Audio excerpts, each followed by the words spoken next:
What's crack-a-lackin'? It's another episode of World 101 Podcast. I am your host, Larry the Bearded Wonder. Joining me, as always, is Eddie, bald as a cue ball V. I'm still sweating this hot. We finally broke the fucking heat wave here. Yeah, it got cool, but then it was just like, oh goodness, I think it's gonna rain. And for some unknown reason, it just got hot. It had been cool all day in my room. Yeah, you're just pushing all that humidity now, aren't you? Probably.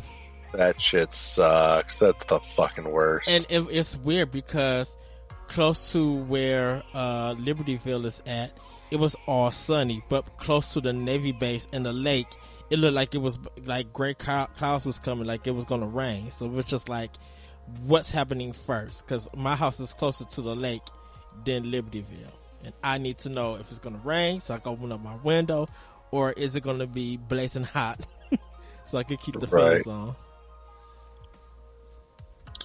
So, but yeah. So, Eddie, let's start with the usual. What have you been playing? I started up Dead Space, playing the 360 version. Yes. Started just like, you know what, I'm gonna start. I'm not gonna play it for a lot, due to the fact that I gotta play Battlefield Hardlines. But I think once I get done with Battlefield, I'm gonna return to Dead Space. But I played you gotta play Dead Space straight through, dude. It's it's so good. It's good. I don't know if it's going to be scary. I think it's just going to be more of an action adventure kind of Resident Evil 4 ride. It's got a lot more to it than I think you're giving it credit for. Well, I am playing it on easy because I just want to experience the story. So Easy's fine. It's still got the atmosphere that's going to give you the good creep. Like play it with some good headphones or a decent sound system. Well, I probably would have to put on my headphones. A lot of the magic is in the sound design. Yeah, like the headphones I got are really good, so I just played on the 360 on the Xbox One controller. Because I finally hooked up my Xbox One Slim, and I'm playing it on there. I had it on my original one, but I transferred everything to my Slim. So that showed up. I'm like, you know what? It's time for me to start Dead Space. So I'm going to try to go do that and then go to Dead Space 2.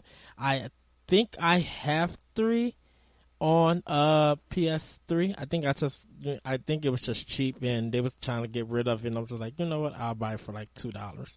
That's fine. But I'm not sure. I have to go back and look.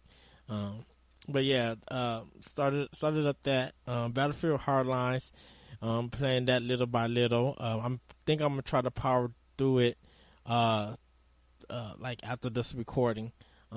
Just try to, get the game done, or end up doing it by Wednesday morning or something. So, cause I think it's not gonna take long. All I got to do is just the story mode campaign to be like, okay, that's on my backlog, and I'll be done with it. Finish Mad Max. That game is garbage. And I don't know why people love that game. Why? Dude, you were kind of jazzed on it last time we were talking about it. It was good. It was good. Yes, I was having fun. But then, for some unknown reason, brand new disc, did not touch it. I'm playing this on PlayStation 4.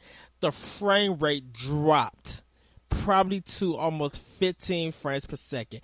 It slowed down so bad with fights. The driving mechanics ended up getting way goofier. Like, this game ended up making me appreciate Grand Theft Auto 5, and that's saying something big. Like, one of the, because it jacks up the driving, where if you lock onto an enemy, well, when you're trying to use your right control, your right analog stick, that's the control and stuff. You're trying to press the button, but when you let everything go, because you were pressing right to lock on to that character, it messes up your car. So if you hit something, or if you was in that driving that certain direction, it would drive you off the road when you turn back to normal. And the physics, the instead of just hitting something, and like stopping or anything, like crashing your car, it will not only put your car in ragdoll physics, but it would tumble also along with the camera.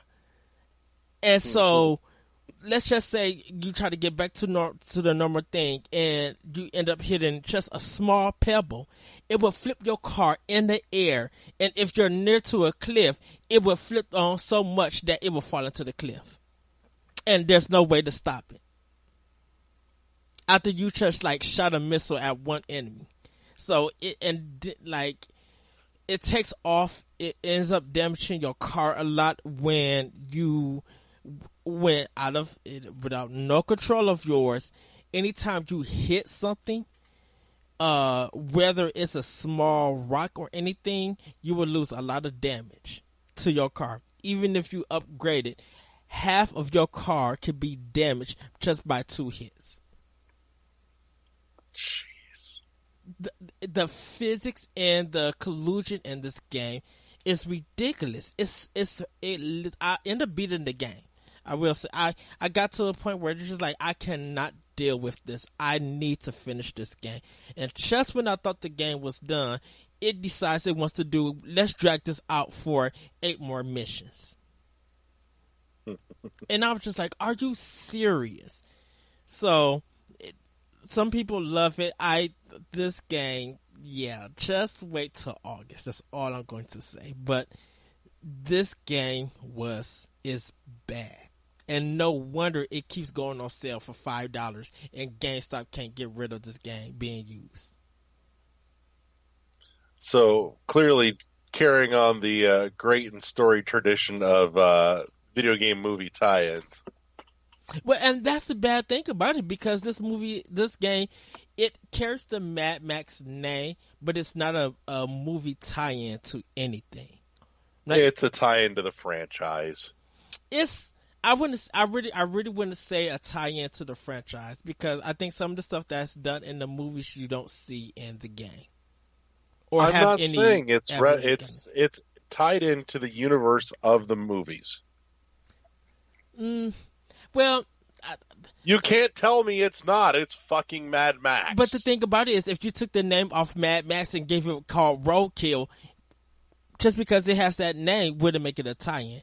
Like, you literally could have called this game. But it has that name. You literally could have called this game. You can't ignore that. You could have called this game called Roadkill and called him Kill Bud for something, and it would still be a horrible game. Yeah, but they chose to make that game take place inside in the Mad Max universe. Movies. You literally could remove the Mad Max name and whatever connection it was to it, call the game Roadkill, and it would still be a bad game or average game for some people. I just think that it got so bad that this game from Avalanche, this game makes me not want to buy Just Cause 4, and I think I'm not going to buy it. I think I'm just going to get smashed in December. I wasn't going to buy Just Cause 4 anyways. Well, I played Just Cause 3, but now it's to the point where the only reason I will buy Just Cause 4 is to play with Jesse.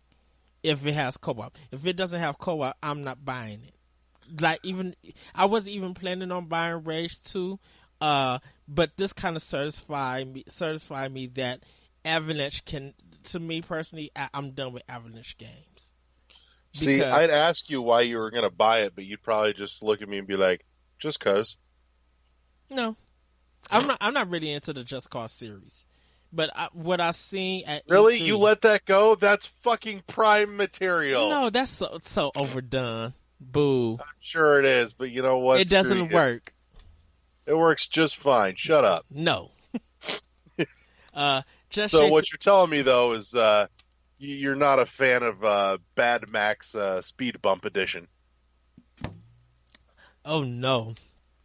I didn't even like Mad Max Fury Road. I thought that was a stupid movie. This one of those, only white folks gonna love this movie, and it is, because Mad Max Fury Road was complete garbage. And I end up buying the movie. So, I'm curious then, what's your take on the Mad Max spoof episode of Rick and Morty? That show is garbage too, so I haven't seen it. What? Oh. Rick and Morty is not funny to me. Sorry.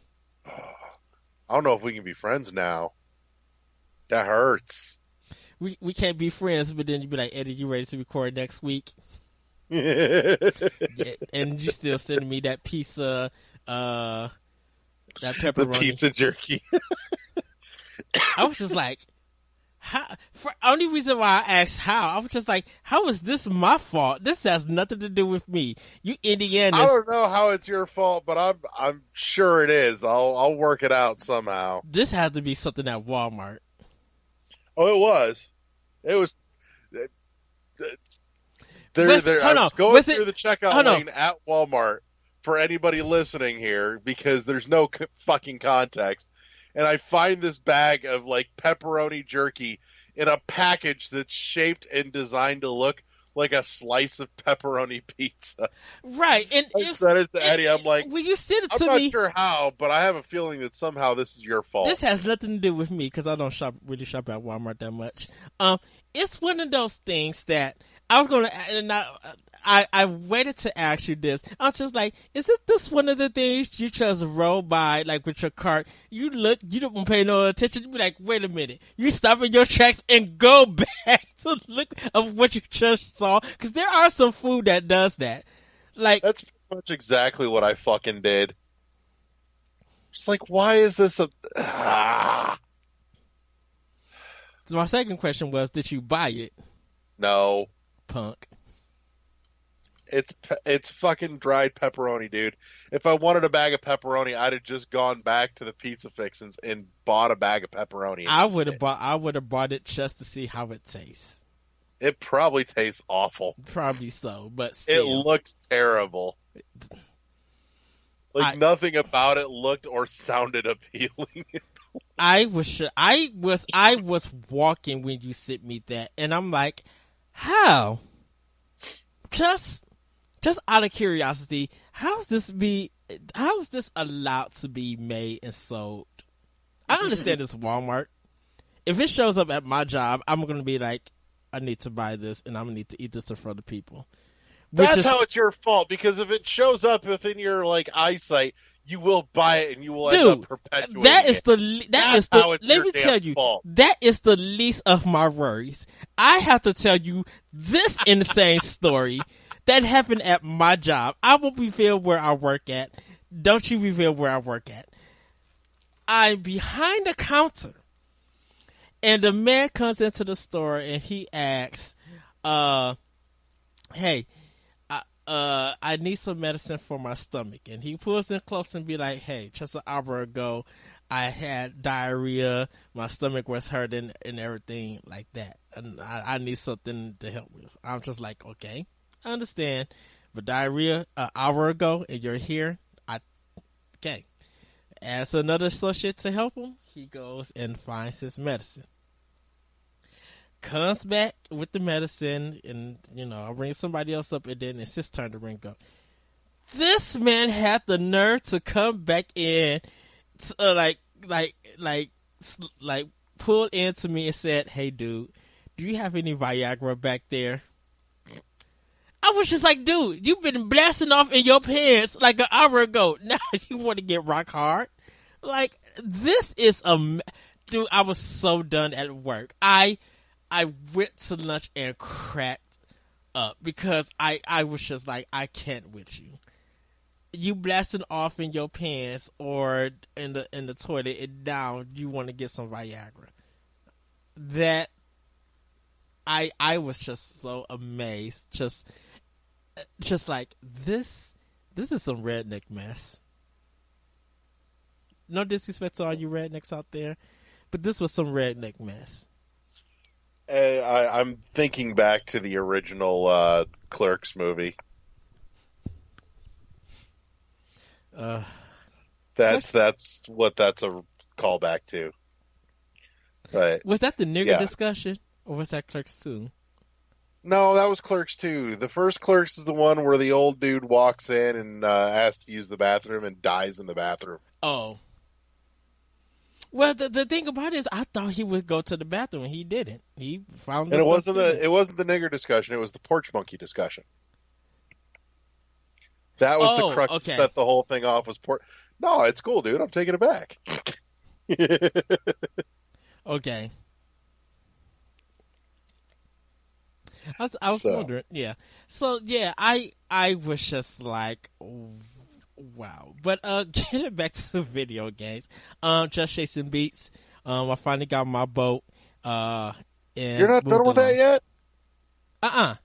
Jesus, dude, I'm juggling so many games right now. I'm in my. You gotta like binge them. Dude, I'm in my I'm in my backlog mode right now. I got a quest that I need to finish these games before the end of August, before I do my optional opinion episode. I got to get these games done.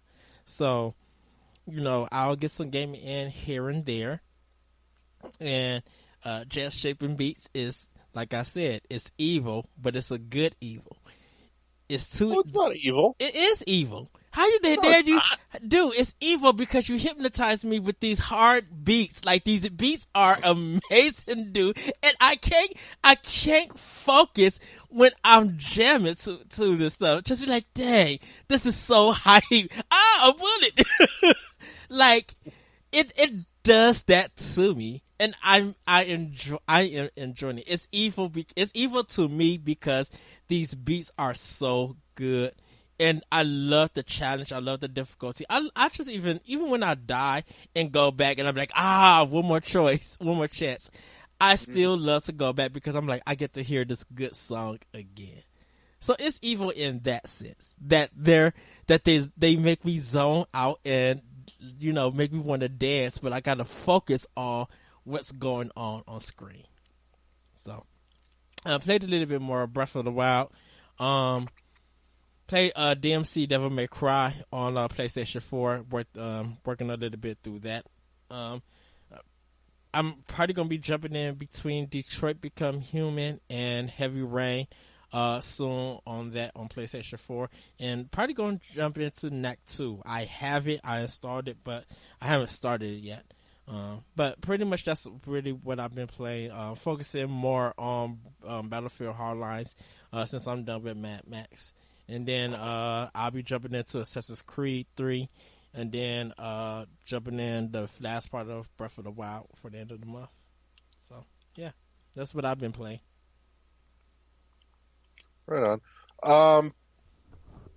Mostly I'm trying to wrap up Hollow Knight. I'm pretty sure by the end of this week I will be done. I'm pretty much in cleanup mode at this point. I'm hitting the DLC. I'm at least half of the way, if not most of the way, through the Grim Troop DLC. Mm-hmm. I got to go in and find where they hid the rest of that shit. But I've wrapped up most of the main campaign, save for the final boss fight. It's so good. I don't want it to end.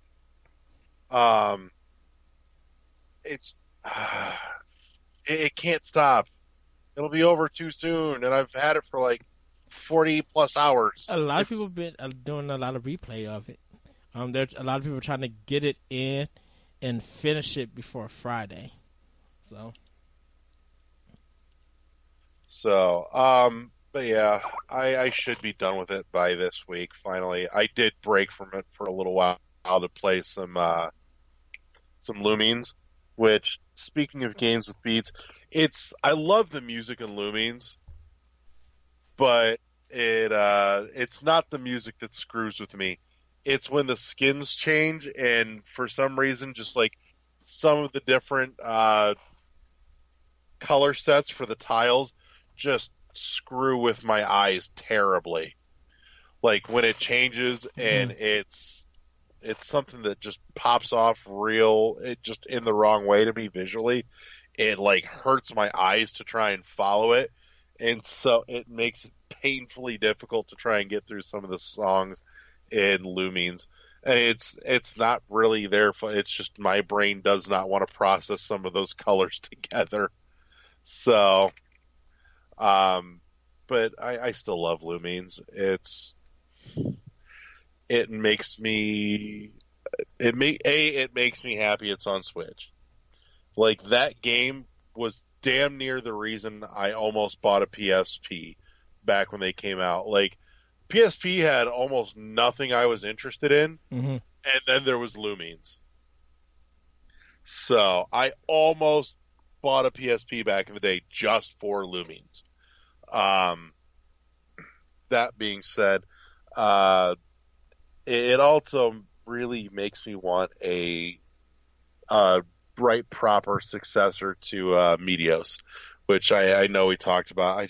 I want Meteos on my Switch in some competent fashion, because I mean, you really can't replicate it as a straight port from the way it existed on the original DS, just because it was so touchscreen and stylus dependent.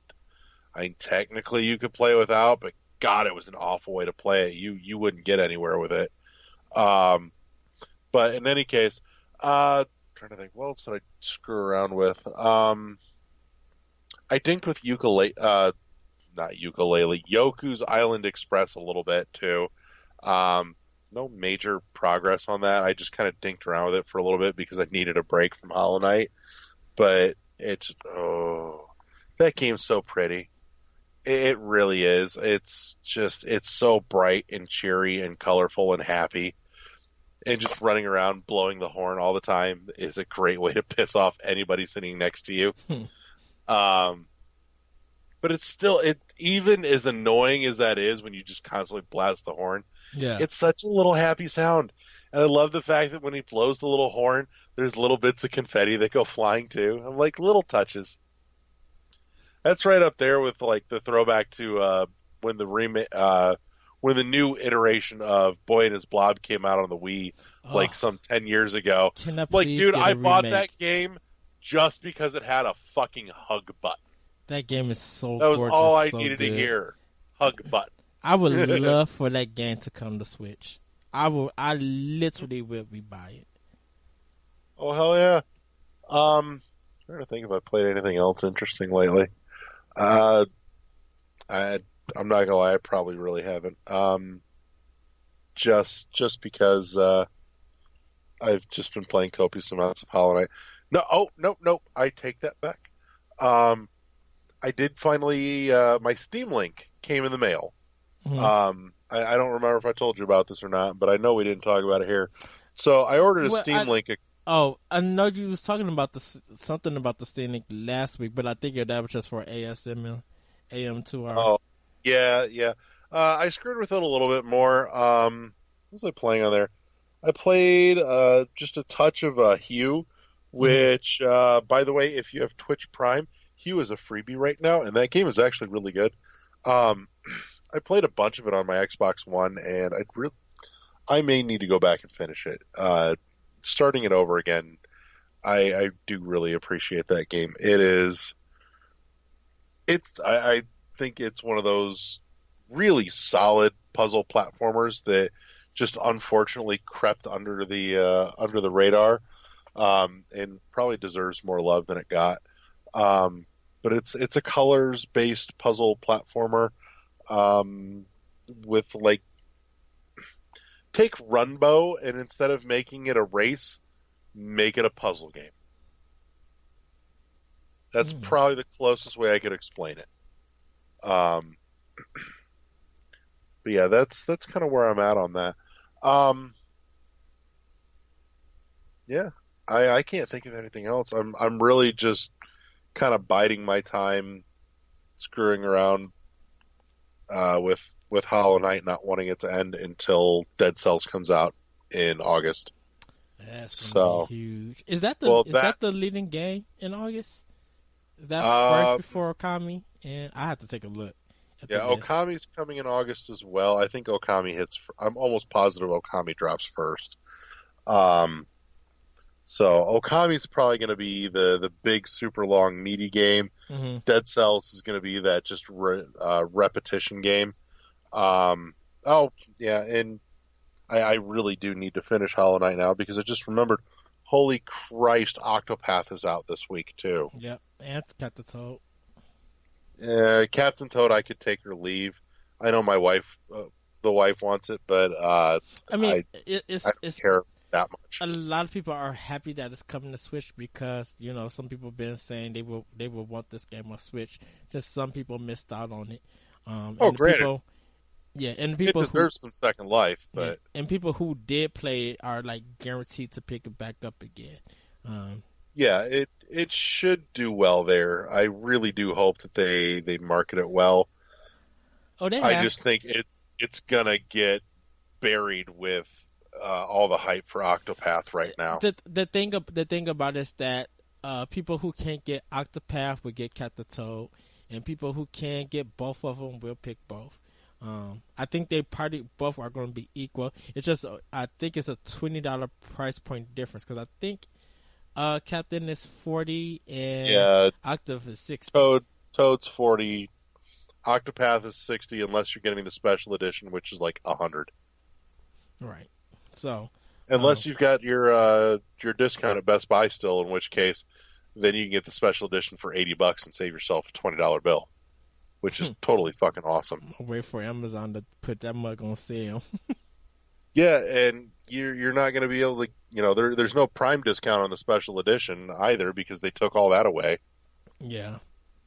But sometimes they might just do like this is a regular sale on this game for like $70 and anybody could get it. If you're a Prime member, you're assuming there's going to be special edition copies left. Sometime in the future, probably so.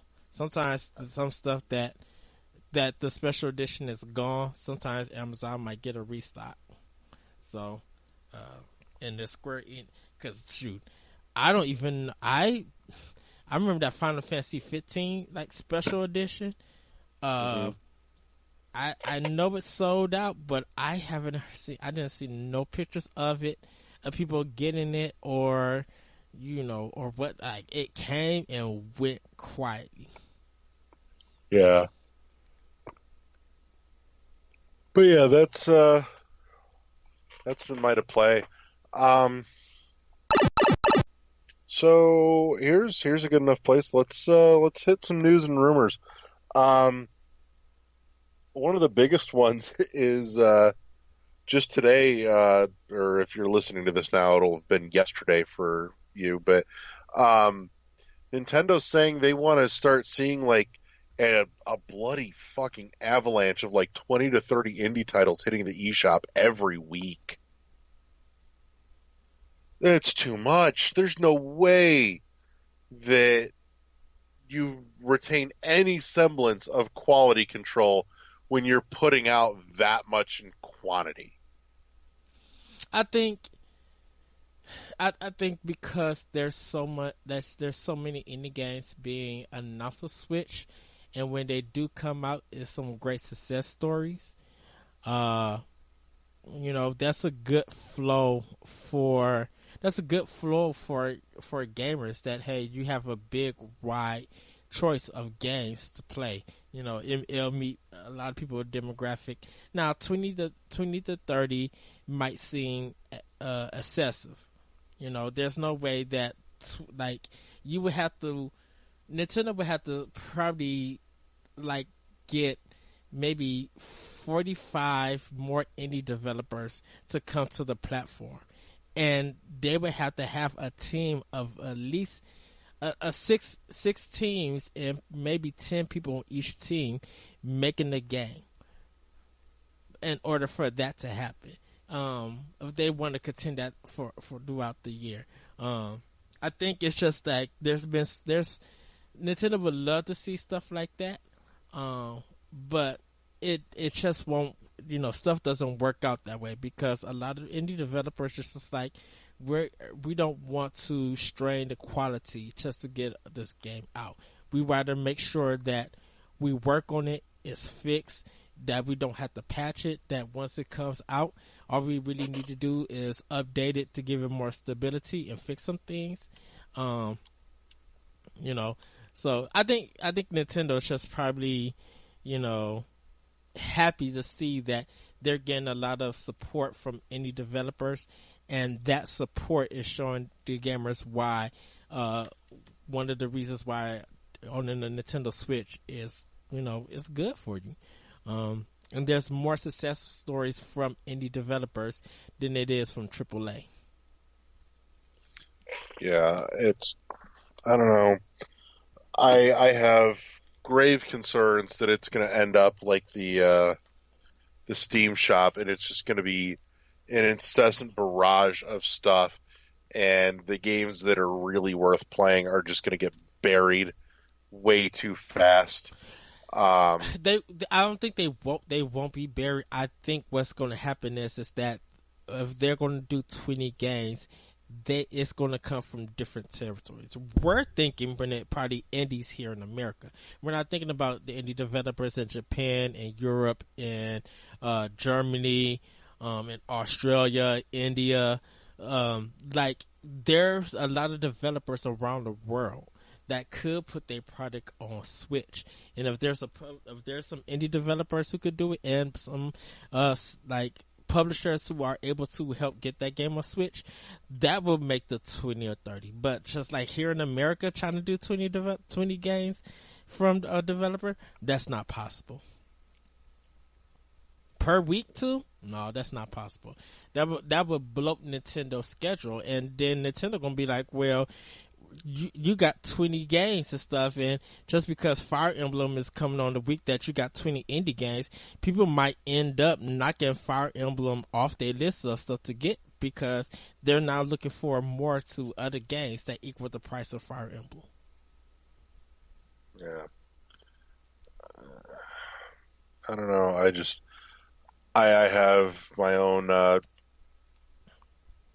I won't push it to say grave concerns as of yet, but I have my concerns about just trying to push out that kind of volume on a weekly basis.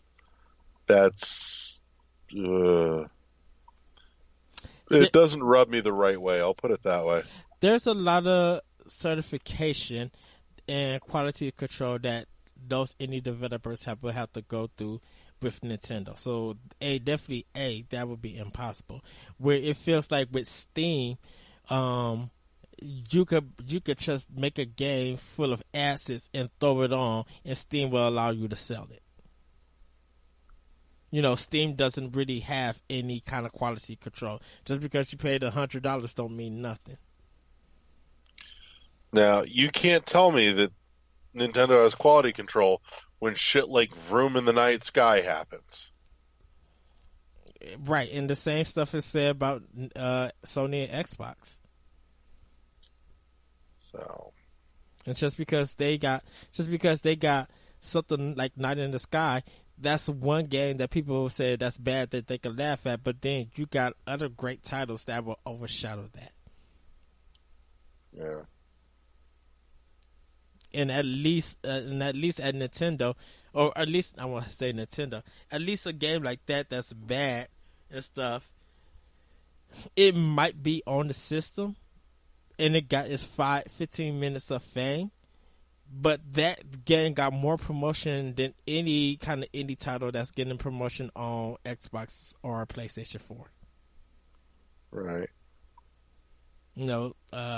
And shout out to Moose Lee. Like, he's happy that Chasm is coming out for PS4 for Chasm.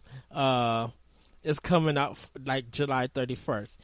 But that game is not getting enough marketing push. Yes, Dan Arterman, he pushed it today, but that game being on PlayStation 4 should be getting major push and marketing, not only on Facebook but on Twitter, on YouTube. They need to push this game. If it was on Switch, that game would have been getting so much push and so many reminders and updates and pictures and everything saying that this game is running on Switch and it's coming out in a few days. They would have marketed that stuff like crazy. Yeah. So before I beat that horse to death, I want to jump over to something else that cropped up a couple days ago. There was a leak from Microsoft's store page that the publisher just got behind and ran with it. Said, "Yep, it's legit.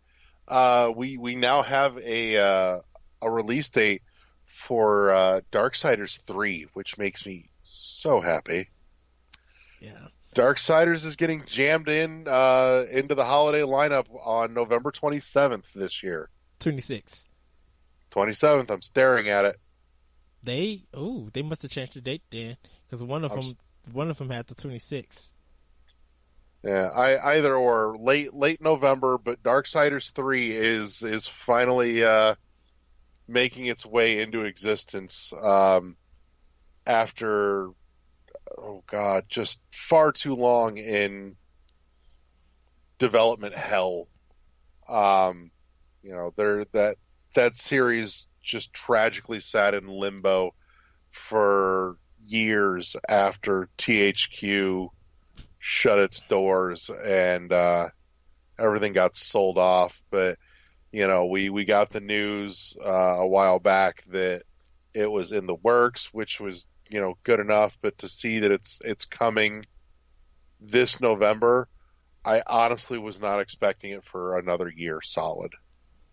I have a feeling I want to hold them up to that date, but I think that game's going to get a delay. I think that game is probably going to come in February. I think they're going to push it. I don't know, man. I mean, if they're saying this close, they've got to be looking at it going, we're almost done. We can hit this. We're going to have to see something in September or October. If I don't see anything from it, there's no way they're going to be trying to push that game by the end of November to get that game marketed out and talked about. I suspect the end of August, the beginning of September, they're going to start a solid advertising campaign on it. That being said, I genuinely hope that they don't fall into the trap that EA Activision tends to, where they take, some of their game series that were perfectly good as niche titles that, appealed to a specific market and said, it now has to make all the fucking money or it's a failure. Because that kind of shit ruins series. Just in terms of content, in terms of quality, in terms of future for those series, I so hope that it does not fall into that trap. I want them to take the Dark Souls approach and be like, we know we have a very specific market that we appeal to, and everybody in that market will buy up every game that we make, and that's enough for us.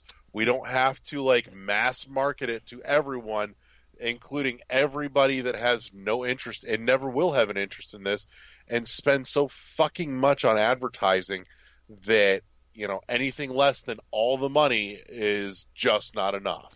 They're going to have to speak to a lot of people, and Darksiders cannot become a Christmas game. Meaning that if people are going to buy this game, they can't buy it and hold off to it till Christmas. This is a game that if you want it successful, you need to buy it maybe the week or the week of. The week of or after it, when this game comes out. People need to go out and buy this game, regardless of what platform you're going to get it on. It could be an 8.5 or 9 or whatever, but if people want to see this game succeed, they're going to have to go out and really buy this game. Oh yeah. Well, and on top of that too, I mean, if we're looking at the 26th to the 27th, they're missing the Black Friday window too. Which would be fine for them. Was beneficial for them because mostly we have to see what the Black Friday ads are going to be, and we got to see, is it going to be worth getting some of the spring and summer games that came out. So because everybody's going to be looking at what our Nintendo doing, and then there's going to be, and people are going to be like, well, is Battlefield 5 and Call of Duty, if that's going to be a huge sale or something. This holiday, if they're going to be pushing stuff for Black Friday, the game sales has got to be good. And and Darksiders 3 will benefit missing it because now they don't have to worry about, discounts and stuff. They could actually sell that game at $60 and people could pick it up. See, that's the thing though. They don't have to worry about the discount. That's totally on the retailers. The retailers are buying it from us, at a set price from the publisher. So if the retailer decides to put it on discount, they're the ones that lose out. They're not getting anything back from the publisher for that shit. But that's on them. But see, they're gonna have to sell real good. Because the thing about it is, if they did it on Black Friday, that would be fine. That's good. But Darksiders 3 now is going to be going against Just Cause 4 and on Smash Ultimate. So, because those two games are like that following week after that game comes out. So they're going to have to push.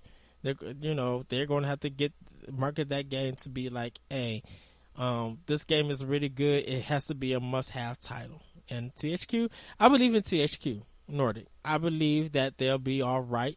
And I think if the game is good and people go out and buy it, hey, I hope personally that they sell 2 million copies. That is my hope for it. Here's the real travesty of it missing Black Friday, though. This thought just occurred to me, is that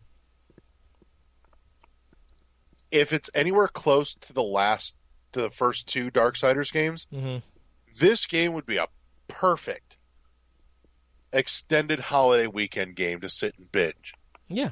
Like, I would totally sit and play this shit like all Thanksgiving and all Black Friday, and throughout the weekend. And that would make sense if it came out before. Straight through. Like, if they could bring it out like the Tuesday before Thanksgiving. Yeah. Perfect. That would be But they're perfect. going to miss that window. Yeah. I think that's a shame, but I mean, if it needs that extra week, then it needs that extra week. And I can also understand too, just simply put, not wanting to go out and come up against another round of fucking Call of Duty, which. Well, it's for Black Friday. It's, to me personally, I see it as it's going to be Octopath Traveler versus Dead Cells versus God of War. For Black Friday, Call of Duty, NBA 2K19, and Battlefield 5, they'll do fine, and they probably won't get too big of a discount. But it's just like the games that people will really want, if they're on a good $20 sale, $25 sale, they would get that. If God of War has a good sale, people are going to pick that up. If Spider-Man, I should add to that, if that has a good sale, people are going to pick that. Octopath, like Nintendo Switch stuff and maybe some 3DS stuff, and maybe 3D, 2DS, Thanksgiving, Black Friday systems, those are going to sell super well. People are going to be one of them. Yeah. I mean, that raises another question. Given that the Switch is now going to be, a year and a half when Black Friday rolls around this year, do you think this year we'll actually see some solid deals on Switch games? Because there really wasn't much last year, because everything was just still so new. I think we will. They would have to do a big. The eShop would have to have more than what the retail would have, only because there's a lot of indies that's only digital only at this time. And some of the physical stuff for Switch, not much might not be there still.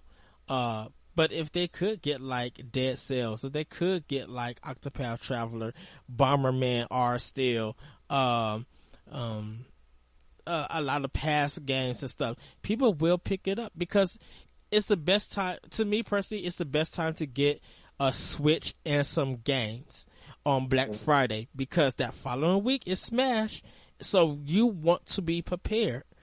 And so you'll have a lot of great games for the eShop and for physical copies. maybe Limited Run might do something special. Maybe they might have a Black Friday second run of stuff that if people order it, they could get it. Like I would do that. For Switch and get a lot of games out. So I think it's gonna be a big pickup. It was kind of a big pickup last year because a lot of stuff that I was trying to look for with Switch, definitely at Best Buy, was gone. I seen tons of copies of PS4 and Xbox One games. Find the Switch stuff, all of their games were gone. Heck, Bomberman R was hard to find. Mm-hmm. So yeah, that's. So I'm gonna be like, I might have to buy Dead Cells like day one, which I probably am going anyway. Because if they got Dead Cells for $15 physical at Best Buy, it's a done deal. For people who haven't bought that game, I should say. Hell, even at $20, it's a fucking steal at twice the price. True, very true. But yeah, that's. Speaking of limited run, I wanted to ask your thoughts on this. I'm kind of curious. Given that limited run is starting to pump out a fair bit of Switch content, knowing that they got their start on with PS4 and Vita, but it makes me kind of wonder now. What do you think some of the 5-10 years down the road, what do you think some of the more rare Switch games will be that are actually sought after? The ones that you look at in your collection and go, bet you that's going to be worth like solid $100 in 10 years kind of thing.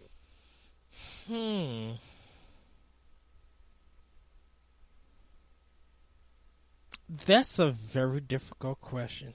Because I'm looking at this going, this kind of thing makes it real hard for anybody that wants to build a complete library. I feel like for limited runs, I think nothing compared to what Nicholas has. I think Nicholas games would be more valuable and collectible than limited run games, and provided you've got all the stuff that came with it. Yes, that is true.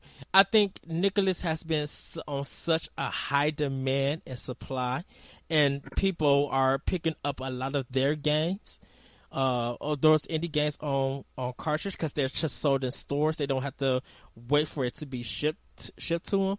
I think those are going to be the hardest ones to find and be worth the collectible than something from limited run games. Because limited run games, as great as they are, I think a lot of their titles don't hit with a lot of people.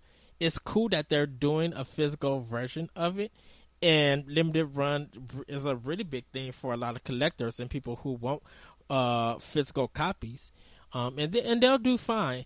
I just think that Nicholas has been killing it with a lot of indie games and having nice trinkets and stuff, collectibles in those boxes that people are willing to value that more than limited run games.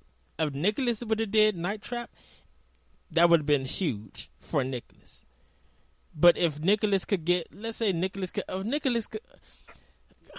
I think Deep Silver is publishing Bloodstain. But if they weren't, if Nicholas had got rights to publish Bloodstain in stores for Switch, down the road, that's going to be a hot item to find.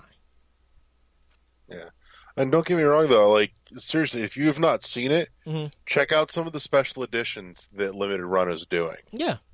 Like, I think right now, to me, Thumper would be like the number one, would be the collector. I think Thumper's going to be up there. If you haven't seen it, seriously, go find a video for an unboxing of the Thimbleweed Park Special Edition from Limited Run. Like, that thing came with some pretty cool shit. I think if Limited Run went to, and this is just my hope, if Limited Run went to Konami and was able to get Snatcher and Police Knots on cartridge for Switch, both $50, dude, that would be the number one collecting thing that everybody would want. Yeah. I will say, too, the fact that Limited is doing Thumper gives me some hope that maybe we'll get a hard copy for Shapes and Beats. Like, I want that from Limited Run because Limited Run, especially when it's a rhythm game, tends to put out soundtracks as well. I think Nicholas is going to scoop it up over Limited. Ooh, big. Nicholas is usually about day and date though with their hard copy releases. Nicholas will be able to reach out to them and give them more support than the Limited Run will. It's guaranteed that if Just Shapes and Beats is sitting nice and pretty at a store, it's a done deal that people are going to get it. Yeah. A digital soundtrack, because the thing with it's a big win with Nicholas Run. There's a guarantee that they're going to get a copy of that game, or you will see it on the shelf and you'll be like, "Oh, Just Shapes and Beats is out. Let me get that."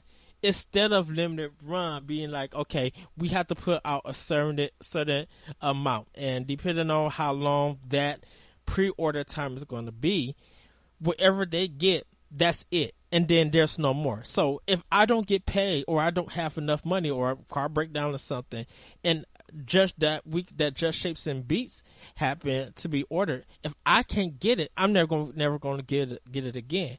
But at least with Nicholas, if they see that game is sold out, they could reprint more and put it in stores.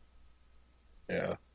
I don't know. My gut tells me LRG is going to be the one to do Shapes and Beats if it happens. But that's just my gut, and nothing says it's 100% that it even gets one. But that being said, on the digital side, something that occurred to me the other day, and I was kind of curious. I was thinking about, I'm like, there's a feature missing from the eShop that I really would like to have.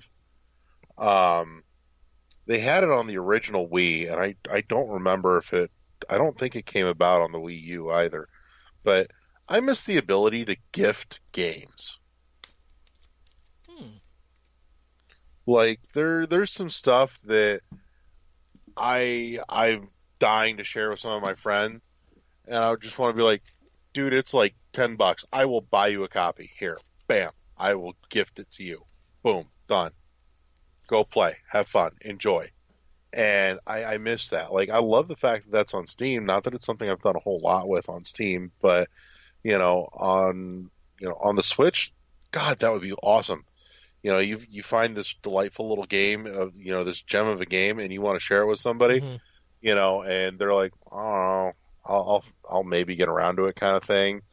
They just, but it's that awesome that you'll throw some money at it to be like, here, trust me, just play it. I wonder if you could go to Nintendo.com and do that.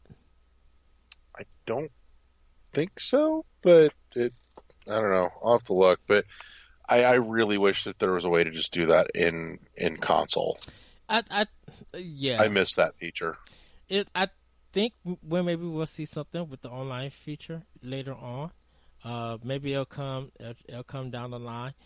I guess the best thing to do is, like, if you're going to gift something like that, I guess Amazon, or see if you could buy it off that developer's website or publisher website, and they could get you a Switch code. Even though you take a picture or you type it in and you send it to a friend, that's the only way. And it sucks, you just can't make it easier like that. Yeah. But back on the Wii, that was awesome. Yeah. I totally shared a bunch of games, and like, God, a bunch. I gifted so many copies of Bit Trip to friends. I'm like, dude, this shit's amazing. You need to try this. Just play it. Like, I will buy it for you. Just fucking play it. Yes. So I think Xbox is the only one that does gifting games. I think I know I've done it before. I don't think PlayStation 4 does it. But I could see Switch doing it sometime in the future. I think it's something that it's something I think the system that I agree with you that it does need. Speaking of, I would really love to see the Bit Trip collection get a re-release on Switch. Now that would be something limited run would get. Oh, I know they've done the Bit Trip collection on PS4 and Vita with a couple of variants as well. Actually, I think they'll probably return that for Switch. I wanted to so bad. They would be cuckoo crazy not to do it. Like I miss, like, I know I could like dig out my copy on the Wii and play it on my Wii U, but I want to be able to just like lay in bed and play it, or take it with me everywhere and play it. And yes, I know there's a 3DS version of it, and I own that too, but honestly, the only one that I really liked playing on the 3DS out of that whole set was Runner. Like, for some reason, Runner didn't click well with me on the Wii when it first came out, and it wasn't until I got the collection on my 3DS that it really jived with me. The rest of the collection, I didn't like playing on my 3DS and would rather play on my console. I think the Bit Trip series on Switch, definitely with the HD Rumble stuff, they probably would have to rework some things, just like engineer it to get for the port and stuff. I think if they could get that working, it'll definitely. I won't say that it'll be a great game to play on TV, but I think it would do a lot of people so much justice to play that game on the go, because you have a bigger screen, and maybe they could add some stuff. You know, I would love to see like 2-player Bit Trip stuff like at the same time. There was 2-player stuff in the original series. I mean, like just Bit Trip Beat had up to 4 players co-op. Mm-hmm. I know a handful of them were 2-player, and the 6th game, I believe, had 4-player again, if I remember right. But yeah, that you hit on something. That reminds me, by the way, that was another thing that was throwing me with Lumines. Is Jesus Christ, the rumble that they did for Lumines on Switch is just too much. Because of where they want you to place it at sometimes. They gave you too much rumble, so where you sitting at, like if you put the Joy-Con behind your back and it rumbles, it'll be a good massage thing. Yeah, but man, the default on that shit's too much. Like I had to look for an option. Like, I need to turn this fucking rumble off. Like, this is that was genuinely hampering my experience. Mm-hmm. That was just sad. Like, really? Like, I have never ever actively sought out to turn off the rumble on a game. Ever. Like, I'm all for, go ahead and put the option in there, but maybe don't make that the default, especially on the controllers that you know that somebody's playing with. Like, if there's some auxiliary controllers that aren't being used, sure, maybe, amp that up, because they're going to end up someplace fucking weird, because I'm totally just having flashbacks to the Res Trance vibrator all over again. Shoot, that would be a good game to come to Switch. It's Res. Oh, fuck yeah, it would. Oh, I miss Res. Bring Res back. But in any case, it just, that was too much. I was stunned that for the first time in, my entire life, I was looking for a way to turn off the fucking rumble. But weird quirk or sidetrack. Weird pirate, yeah. But I just that's, I don't know. Oh, that was the other thing too. I knew there was one more fucking announcement or story I wanted to get to today. Another fairly major free-to-play online game got announced just this past week for Switch. We're getting Warframe Yeah. I'm kind of jazzed to see some of this stuff coming to Switch. Especially like some of the free to play stuff. It it gives me just a little touch of hope that maybe, just maybe, teeny tiny hope that Hearthstone will finally show up. Nah. I want it, dude. It would be so perfect. Nah. It'd be so damn perfect. They're going to be missing out on too much money. If they bring, well, not saying that they're going to miss out on too much money or anything, but they think that nobody will really play it or buy it if they put it on Switch. I'm telling you, man, they just need to follow the same model they've been doing on PC. Make the base game free, charge for your expansions, and optional booster packs. Done. You will make fuck tons of money. Well, they will. But I think Activision, because it is Activision Blizzard, right? Yeah, it's Activision Blizzard. They're not really supporting Switch like that, Which is dumb, but whatever. I think Activision is dealing with so much blowback with COD and this DLC that a lot of people are fine with not having their games on that platform. Even some people with EA, they're fine not having those games on that platform. I think because everybody allows everybody else to put their games on that platform, and they'll just see how the money will roll in because they finally got that game. Once again, graphics don't matter. Graphics is going to be about frame rate and performance. If it could run good and look somewhat good, people will play it there. Speaking of, now that we're we're a year and a half in, and we've got a few games kind of leading the way, leading the charge. What do you think the odds are that we eventually see Overwatch show up on the Switch? We won't see it. We're not going to see Overwatch. There's going to be so many other games that's in that style come to Switch, and Overwatch is going to be left behind. So, people are going to be enjoying and promoting those games more on Switch. Overwatch has already made their fan base and where to play at.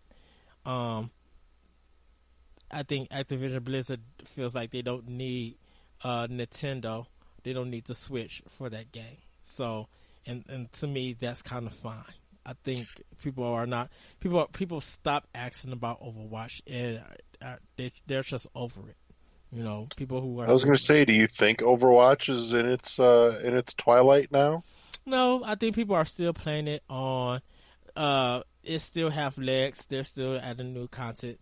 So people are still playing and enjoying it. I think right now there's so much other good content that's better than Overwatch. People are Switch owners and other people around the world are focusing more on that. I suppose. I don't know. To me, it feels like Overwatch is starting to phase out of the limelight a bit, especially with the pervasion of PUBG and then subsequently Fortnite as well. But Fortnite got a big boost back because of Switch. More people are talking about it and playing it on Switch nowadays. PUBG is having its problems, but I guess you could say that it's having its problems because this would be the thing about it. Fortnite, PUBG, and Overwatch, they have their fan base. People are enjoying them. For those three to be overshadowed, League of Legends would have to come to Switch. And if League of Legends touch down on Switch and Nintendo goes and get that as a console exclusive, it's a done deal. That's more sales for the Switch. Because now, be like, okay, not only can you guys cross play with PC owners, you can play around the world. So definitely with people in China, people with in Japan, people in Europe and stuff, people here in America playing League of Legends with PC owners. That would not only double the money for Riot Games, that will put all of those other three. They're gonna be like, well, we got to do something. We got to get our game on Switch to get some of that money, because League of Legends on Switch, you doing online and or local co-op. Yeah, but bringing it back a little bit though, did you see who was doing the port of Warframe? Yeah, Panic Buddy. So for anybody that hasn't been paying attention, you've been sleeping under a rock for the past 6 months. Panic Button is the group responsible for the absolutely excellent Switch ports of Doom and Wolfenstein 2. Yeah. So if you're looking for another fine experience, I would anticipate one with the upcoming Warframe port. And they got more projects in store. I think their work for Bethesda is done for right now, but they said we would love to bring Wolfenstein the New Order to Switch. Yeah. Like, I want it there because I would love to be able to get 1 and 2 on my Switch so I didn't have to, like, jump between consoles to play the whole damn thing. Shoot, I think the Dishonored collection is going to come to Switch. Yeah. I mean, that would be a major win for people to actually. I think if Dishonored 2 came to Switch, it would get more visibility than it did for PS4 and Xbox One.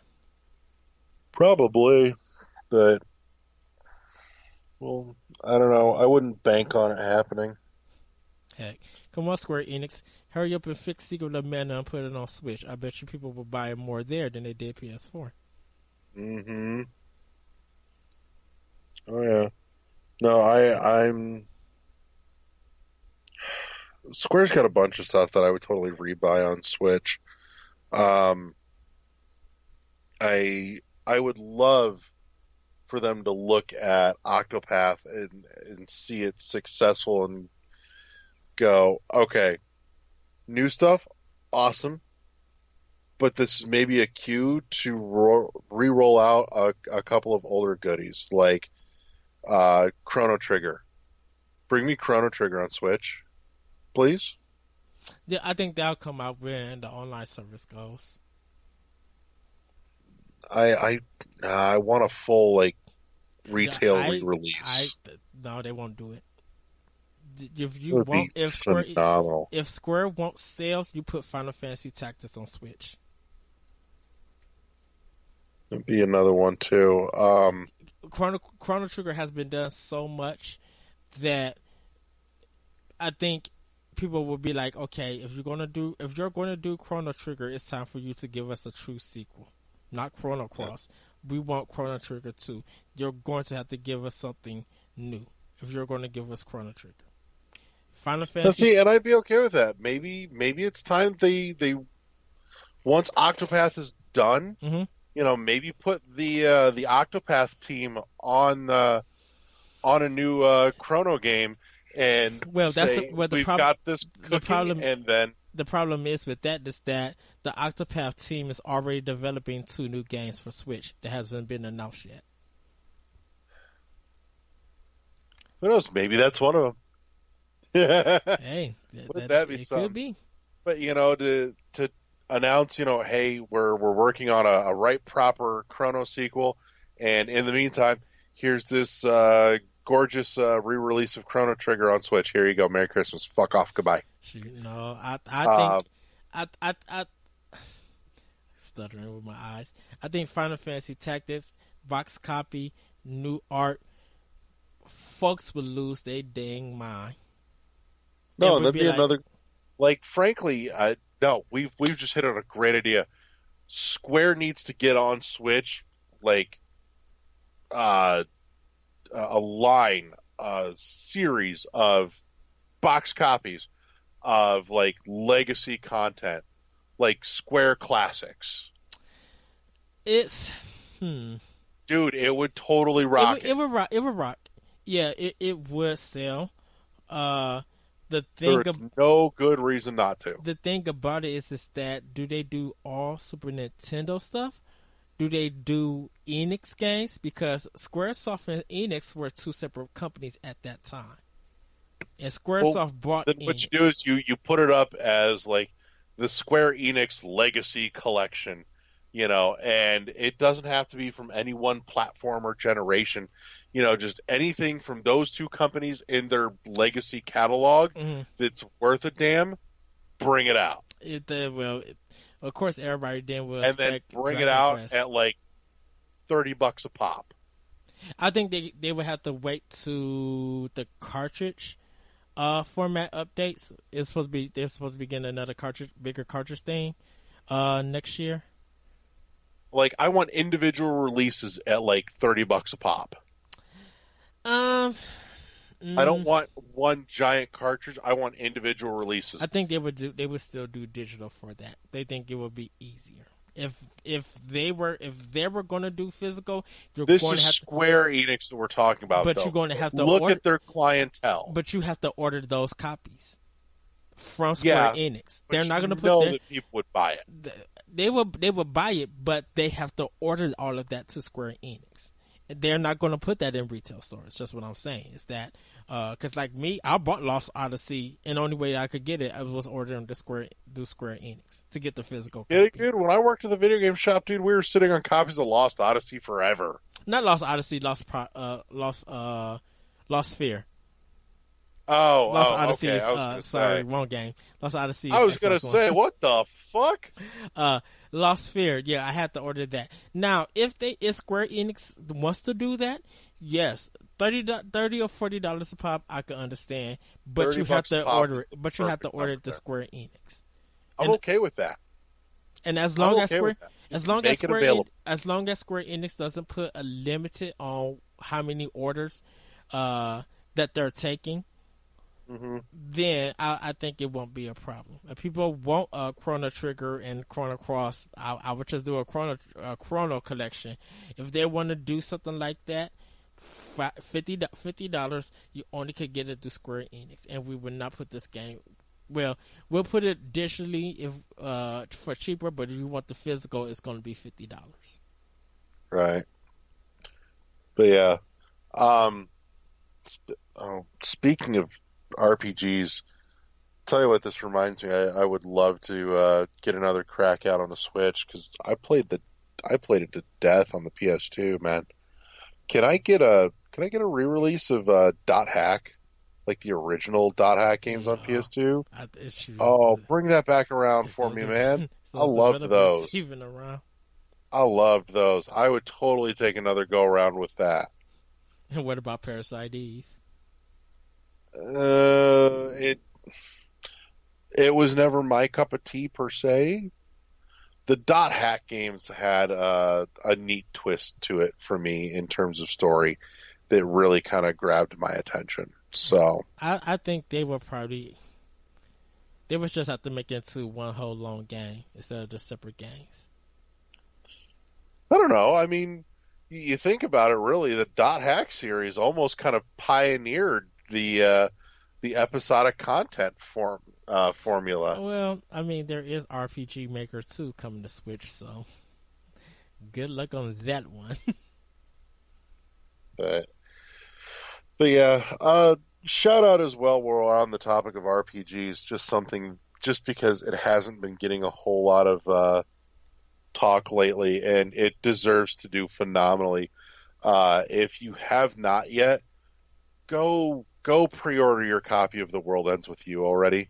Get on that. That game is fucking awesome. Did they put them out, the pre-orders? Is it up? I'm sure it's up somewhere. It has to be. There's no way it's not. But yeah, like, seriously, go pre-order copies of World Ends With You, because I know probably an awful lot of you missed it on the 3DS. And if you did, it's up for pre-order right now on Amazon for sure. I'm staring at it. I'm not thrilled about the $60 price tag per se, Oh, I'll pay the but $60. Don't care. I'll get it. Don't get me wrong. I'm just, I'm hoping there's some polish for the Switch version that wasn't there on the 3DS version to justify the extra $20 though. I'm not saying there won't be. I haven't seen or heard a whole lot of talk on what's going on with that other than, hey, it's a thing, it's coming. So, but yeah, go order your copy of that too, so that doesn't get missed. That totally deserves to have a much better second or third life at this point because they did a mobile version of that. So, but that's another game that had a really good soundtrack too, by the way. Because I know we were kind of touching on that earlier with a couple different games like Shapes and Beats and Bit Trip. But yeah, if you want another game with a banging soundtrack, World Ends With You should not be missed. Not to mention that game has a really fucking cool story. Yeah, I'm so ready for that game. I couldn't find it on 3DS when it came out, or DS when it came out. It was very limited in copies. Dude, I actually, what was it, last year when I was at Indiana Comic Con, I was browsing around and there was some dude there.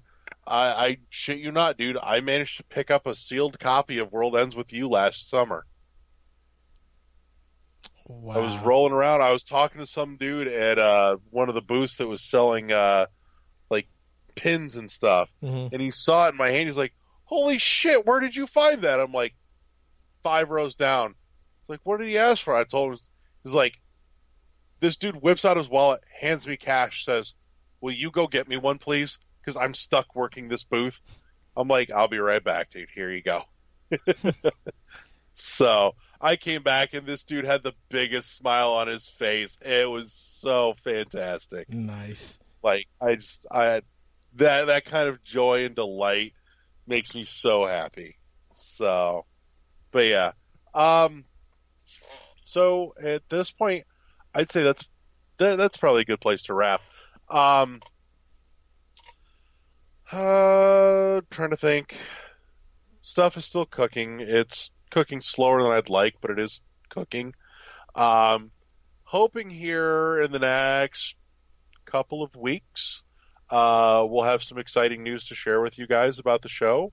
I'm not going to say any more than that just yet until it's cemented, but I'm pretty sure we're about this close to locking down something awesome that I can't wait to share with you guys.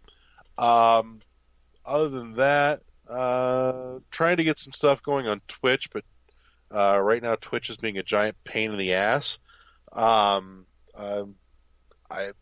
one's kind of out of my hands. I'm just stuck waiting for Twitch to resolve that.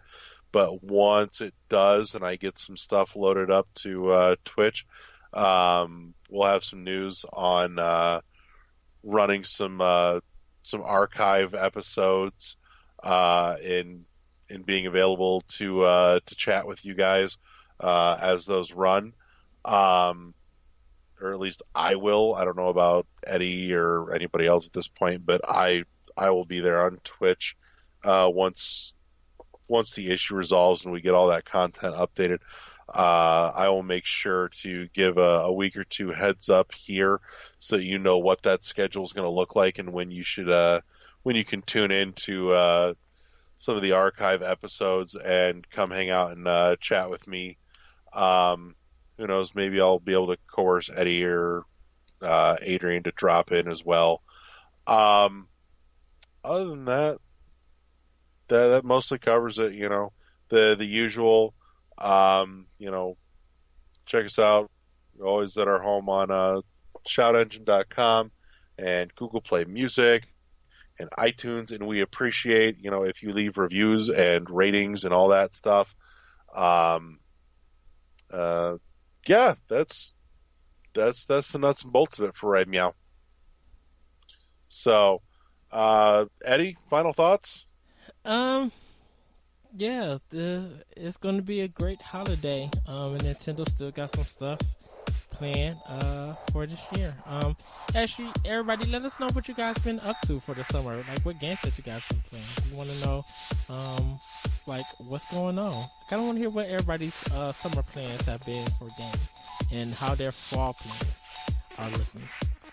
Because, like I said, mine is all Switch. Like, after Spider-Man and Battlefield 5, that's pretty much it.